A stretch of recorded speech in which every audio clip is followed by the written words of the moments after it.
Ay, commission reveal na this! Kamarites, I'm so excited to share with you sa aking first and second sahod dito kay TikTok.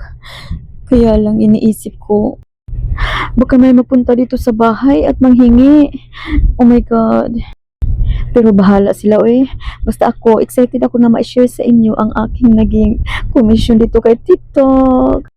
Ang saya-saya ko lang talaga Kamarites kasi kahit papano nagkaroon na rin ako ng komisyon. Sino ba naman magbibigay sa atin ito dyan sa daan Now, i-reveal ko na. Ready na kayo? Really? Ito na. Charan! Yoho! Thank you, TikTok. Ang sarap. Satisfying. Sa wakas, may naani na rin ako sa pinagagawa ko dito kay TikTok.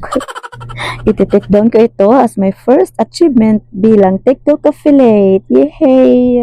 Thank you, Papa God, for giving me these blessings. Charot. Sana sa susunod, Jollibee na naman. Ay!